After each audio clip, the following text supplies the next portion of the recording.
So I have a bunch of different mods from Custom Sim Shop that I've had now for about 2 months. Yeah, I thought I could do a review of those different mods. And the different mods I have is both for the Logitech shifter and also for the Thrustmaster TH8A shifter. I can also start off saying that Custom Sim Shop do send a paper with pictures and like a manual on how to install the mods, and I do also have really useful and good videos if you have trouble assemble some of the a bit more trickier mods. Thought I start with the Logitech 8-shifter sound damper mod.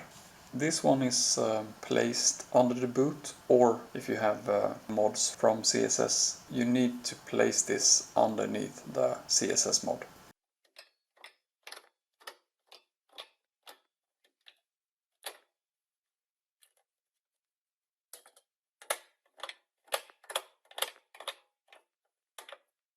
Yeah, I actually like a bit louder shifters, and I wouldn't rate the Logitech shifter as especially loud either.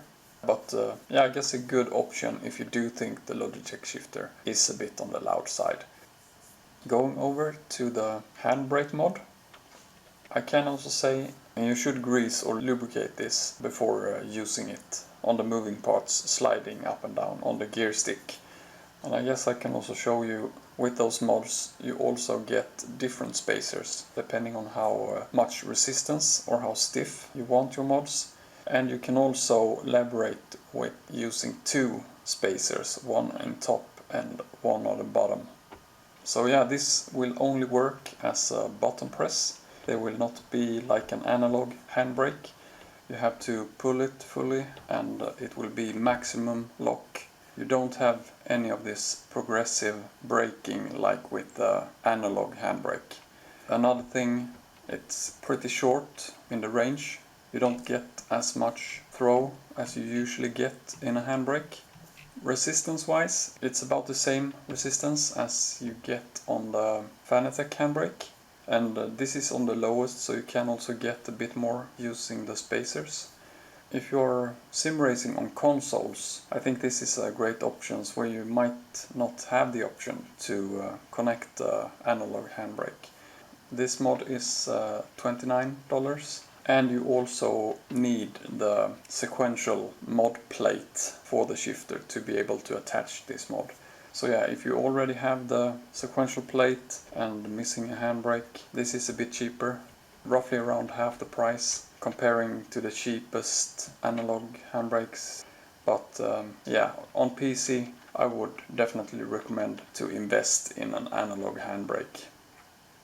So then I can go over to talk about the Logitech H-Pattern improvement spring. This mod is a lot cheaper, it's $10, and this makes a huge difference on the resistance and feel. It's a bit fiddly, you need to completely take the shifter apart, but they do have a really good video on all the steps on how to do it, and it's really not that complicated. This will give the shifter about 3 to 4 times the resistance.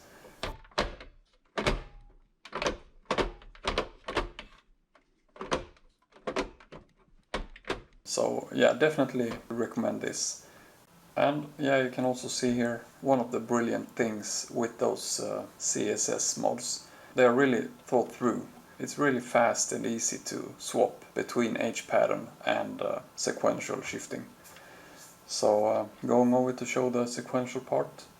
I'm really impressed of this mod. If you have followed my channel for a while, you know that one of my favorite sequential shifters on the cheaper end is the SHH. And this mod is actually really close to the SHH, but surpasses it. It has a bit better resistance and also feeling a bit more firm in the engagement of the gears. I really like the sequential shifting to be around 3-4 kilos, and you get that with this mod, and this is not even using the highest resistance.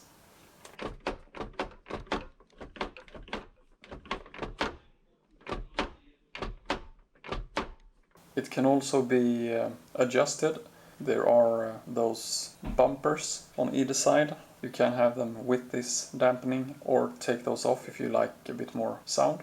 You can also screw those in or out a bit to change the treble.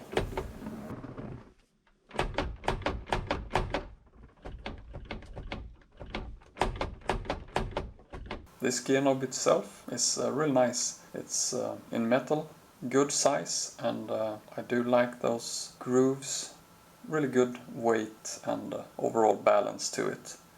The price is $99. It can't really compare to something like the Pro Sim, where you have this really mechanical engagement. But yeah, for being a mod, it's really awesome. Yeah, almost topping my list of sequential shifters. So now we are moving over to the Thrustmaster TH8A shifter. And here you can also see the sequential mod. And yeah, everything I've said for the Logitech mods also apply on this one. You should lubricate the moving parts. And there are a lot of similarities. Both Logitech and the Thrustmaster sequential mod feels really similar. You also have those different spacers to adjust your resistance of preference on the shifter. And yeah, just as the Logitech, it's up there, just as great.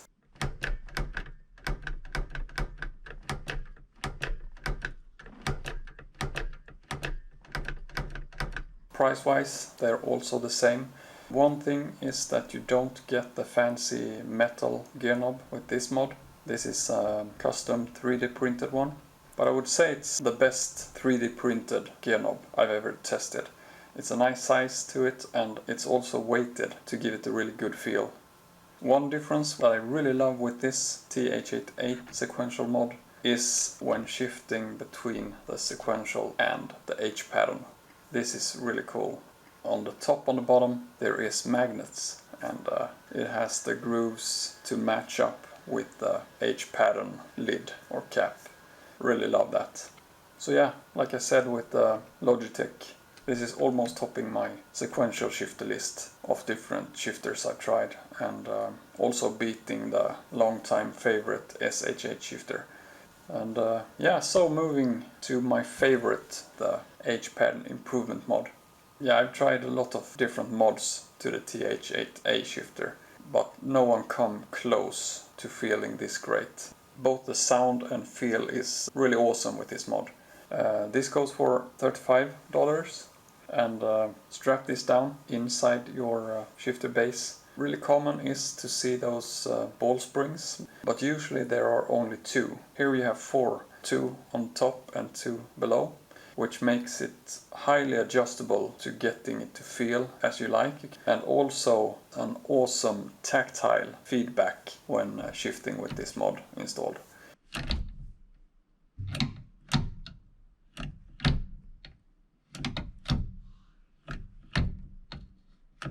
In comparing to the BDH, actually my favorite shifter of all times, the BDH still got the upper hand due to the internal stuff moving around when shifting with that shifter.